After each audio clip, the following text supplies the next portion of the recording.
Hello, hello mga ka-travelites. Hello, good evening, good morning, good afternoon, good day sa atin lahat. Nandito naman po ang inyong lingkod, si Mami Travelites, at meron akong reaksyon ngayon. Napanood nyo ba ang Itbulaga kanina? Grabe, di ba? Yung sinasabi ko, nananahimik ang TVJ. Pero once na bumanat yan, sinasabi ko sa inyo, tagos yan hanggang buto. Ngayon, harapin nyo.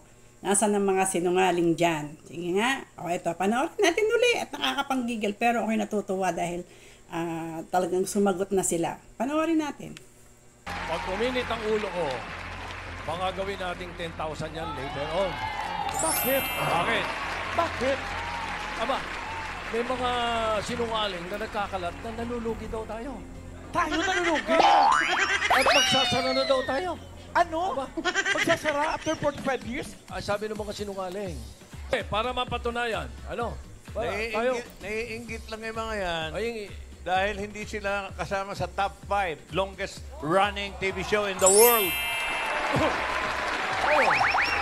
para mapatunayan na tayo ay hindi nagsisinungaling at sila yung mga sinungaling, bukas, bibigyan natin ng media ng kopya ng ating file sa BIR ng income tax. Makikita nila. Hindi, ito muna ang hamon ko. Ah, Umabot lang kayo ng 15 years, baka luluhod ako sa harap nyo. 15 lang, ha? hindi 50. By that time, baka bumiyahin na ako, eh. Kaya sa mga Dapper Cats at saka sa mga ilang hindi Dapper Cats, yung mga nagsasalita ng ganun, mga sinungaling yun, huwag na kayo maniniwala sa mga yan. Bastusan na kasi labanan, eh. Bastusan na siraan. So, walang kwenta. Mag-enjoy lang tayo. Umabot muna kayo ng 45 years. Longest running top 5 in the world. Mainggit kayo! Ganun talaga. Kasama naman kayo dapat to kasi Pilipinas yung dala namin, eh. Bakit kayo ganyan? Nasasama ng ugali nyo.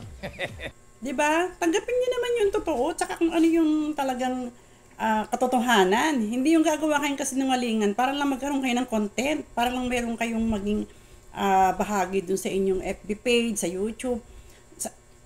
Minsan kasi nakakainis na lang dahil sa gusto niyo na lang mapag-usapan, kahit na hindi nyo alam na mapapahamak kayo at ikapapahamak nyo talaga yan kapag hindi kayo tumigil. Gumawa kayo ng gumawa ng content, tapos kabaligtaran na puro kasinungalingan. Yun ang mali naman.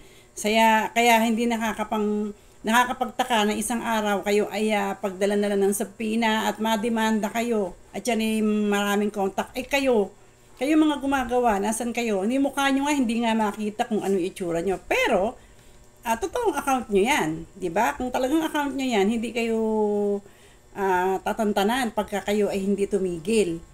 Yung kasinungalingan, wag yun nang ikalat. Dahil tanga na lang talaga ang maniniwala sa inyo. 'Di ba? Sinungaling na lang at walang isip. Ngayon, kung kayo mga sa kabila, magsama-sama kayo kung panoorin ang gusto niyo panoorin, go! Kung anong gusto niyo tangkilikin, go! Yun ang panoorin niyo, hindi yung kung ano-ano yung ginagawa niyo nga naman kasinungalingan. At yun naman ay mali talaga. 'Di ba? Gamitin naman natin yung isip natin. Wag naman puro negative. Kung para sa Pilipinas yan, kasama kayo dyan, di ba kayo Pilipino? Di ba? Puro pa nga naman tayo mga Pilipino, tapos magsisiraan. Actually, hindi na nga kumikibo yung TVJ eh. Kaya, tama na yung siraan. Kung sino gustong tangkilikin, yun na lang ang tangkilikin natin. Nakakaya, kung maninira tayo sa isa't isa, para naman kayong nag-i-entertain sa amin. Kaya lang, syempre, kaming mga nanonood gusto rin naman namin mag-reaction dito sa aming mga napapanood dahil yung iba talaga puro kasinungalingan. Kailangan lang maging patas tayo. Tangkilikan ang gustong tangkilikin, panoorin, mag-enjoy. Ganun lang. 'Di ba? Dapat nag-i-enjoy lang tayo. Yung sinabi kanina, pagka mula ngayon, 15 years kayo, okay yun, luluhod ako sa harap nyo. Simula ngayon yun, hindi yung simula nung nagsimula kayo noon. Yun ang ibig niyan sabihin. Baka mamaya sabihin nyo, 15 years na yung Hindi ganon. Gamitin nyo yung mga isip ninyo.